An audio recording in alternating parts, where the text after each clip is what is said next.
Hello viewers, अस्सलाम वालेकुम। And आज की इस वीडियो के अंदर हम बात करने वाले हैं SDLC एंड SSDLC।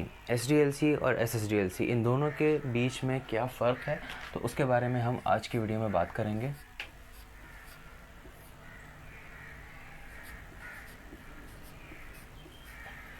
तो सबसे पहले इसकी हम फुल फॉर्म देख लेते हैं। इसकी फुल फॉर्म है क्या। इस S का जो मतलब है वो है सॉफ्टवेयर,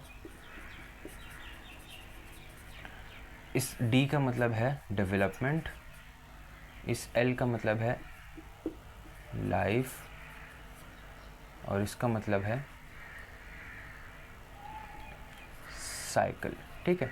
अब इस SSDLC में सिर्फ एक S का जो फ़र्क है ना, वो एक एडिशन आया है। उसका मतलब क्या है? सिक्योर। तो SDLC की फुल फॉर्म कुछ इस तरीके से है। अब आपके सामने जैसे कि मैंने लिख दिया है, SSDLC में सिर्फ हर चीज़ सिक्योर होती है। SDLC में सिक्योरिटी को हम ध्यान में नहीं रखते। हम सिर्फ उस सॉफ्टवेयर को जो डेवलप किया जा रहा है उसको सिर्फ एक तरीके से फंक्शनल करने के लिए उसको बस बनाते हैं कि बस किसी तरीके से वो चल पड़े वो सॉफ्टवेयर। तो अब हम बात करने वाले हैं SDLC के स्टेजेस के बारे में। इसके टोटल 5 या 6 स्टेजेस होते हैं। छठा स्टेज होता है वो मैं आपको बताता हूँ क्या होता है। ठीक है। सबसे पहले हमारे पास आता है प्लानिंग। स्टेज नंबर 1 है हमारे पास प्लानिंग। उसके बाद नंबर सेकंड स्टेज हमारे पास आता है रिक्वायरमेंट्स गैदरिंग।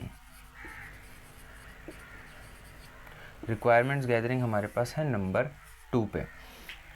अब उसके बाद थर्ड नंबर पे हमारे पास है डिज़ाइन। ये है थर्ड। एंड उसके बाद जो नंबर 4th पे है वो है डेवलपमेंट।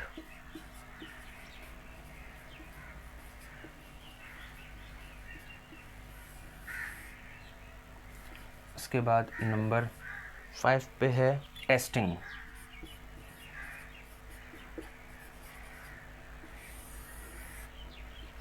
एंड जो लास्ट वन है वो है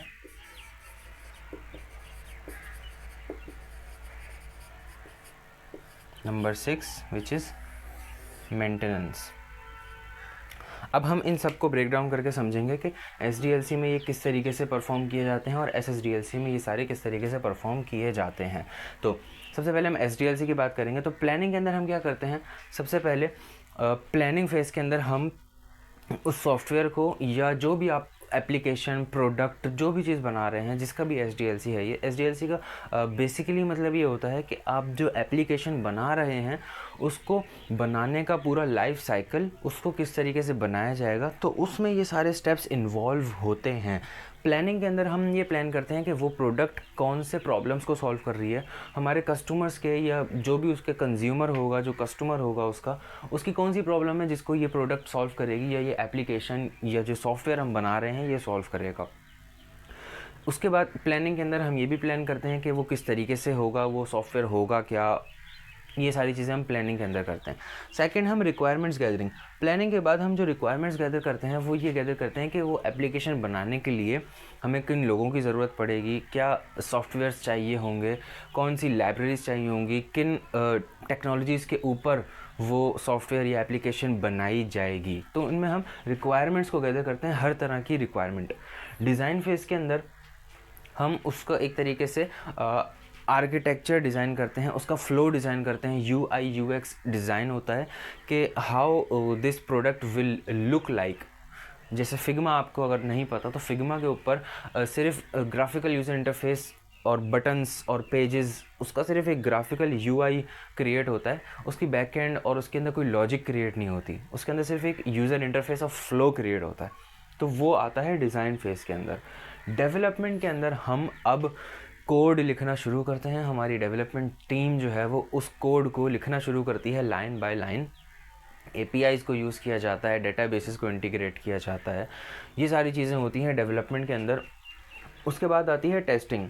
अब डेवलपमेंट के अंदर ना एक तरीके से होस्टिंग और ये सारी चीज़ें भी आती हैं कि डोमेन बाय करना है, उसके बाद उसको ना होस्ट करके टेस्ट किया जाता है। टेस्टिंग फेज़ के अंदर हमारे पास SSDLC में पेनिट्रेशन टेस्टिंग भी आती है, मतलब सिक्योरिटी टेस्टिंग भी आती है कि अगर कोई मेलिशियस यूज़र आए तो वो क्या परफॉर्म कर सकता है। तो उस पॉइंट ऑफ व्यू से SSDLC में टेस्टिंग होती है। SDLC में सिर्फ सिंपली ये टेस्ट किया जाता है कि भाई यूज़र को एक एक्सपीरियंस प्रॉपर मिल भी रहा है या नहीं मिल रहा। एक चीज़ होती है स्ट्रेस टेस्ट, या आप वेबसाइट को या एप्लीकेशन को इतना ज़्यादा स्ट्रेस देते हैं, इतना ज़्यादा उस पर लोड डालते हैं जस्ट टू चेक कि ये एप्लीकेशन इतना लोड बर्दाश्त कर भी सकती है या नहीं कर सकती। तो SSDLC के अंदर SDLC का सब कुछ होता है, इसमें बस सिक्योरिटी को ऐड कर दिया जाता है। तो प्लानिंग के अंदर भी उसकी सिक्योर प्लानिंग की जाती है, उसकी साइबर सिक्योरिटी, उसकी सिक्योरिटी मेंटेनेंस, वो सब प्लान किया जाता है, डॉक्यूमेंट किया जाता है। रिक्वायरमेंट्स गैदरिंग के अंदर भी एक सिक्योर जगह से और सिक्योरिटी को मद्देनज़र रखते हुए हम रिक्वायरमेंट्स को गैदर करते हैं। इस डिज़ाइन को भी सिक्योरिटी को मद्देनज़र रखते हुए कुछ ऐसे फ्लॉज ना आए यूज़र इंटरफेस के अंदर, कोई ग्लिच ना आए, कोई बग ना आए, तो उसको हम ध्यान में रखते हुए डिज़ाइन भी करते हैं। अब डेवलपमेंट के अंदर हम क्या करते हैं कि API कीज़ को अगर यूज़ कर रहे हैं अपने कोड के अंदर तो उसको पब्लिकली एक्सपोज नहीं करना। गिटहब के ऊपर अगर कोई कोड पब्लिकली आपने एक्सपोज किया हुआ भी है, उसके अंदर कोई सेंसिटिव इन्फॉर्मेशन नहीं होनी चाहिए। सेंसिटिव इन्फॉर्मेशन लीकेज या सेंसिटिव डेटा एक्सपोजर ये OWASP की एक वल्नरेबिलिटी है। अच्छा, टेस्टिंग के अंदर भी हम SSDLC में एक सिक्योर टेस्टिंग करते हैं कि भाई यूज़र को जो है वो सिक्योर मिले, उसका जो पूरा एक्सपीरियंस है।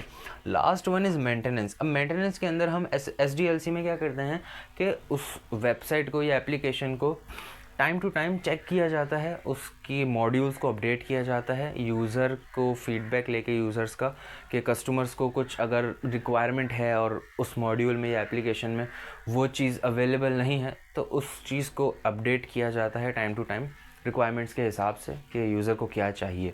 और SSDLC के अंदर मेंटेनेंस की बात की जाए तो उसमें सिक्योरिटी मेंटेनेंस भी शामिल होती है कि पीरियोडिकली, मतलब हर 6 महीने बाद या हर 1 साल के बाद उसकी एप्लीकेशन की पेनिट्रेशन टेस्टिंग भी होगी। SDLC में वो नहीं होता, SSDLC में ये चीज़ होती है। तो आई होप ये सब कुछ आपको समझ में आ गया होगा। अगर अभी भी कुछ समझ में नहीं आया तो नीचे कमेंट सेक्शन में कमेंट कर सकते हैं। इंशाल्लाह मिलता हूँ नेक्स्ट वीडियो में, तब तक के लिए अपना ख्याल रखिएगा। अल्लाह हाफ़िज़।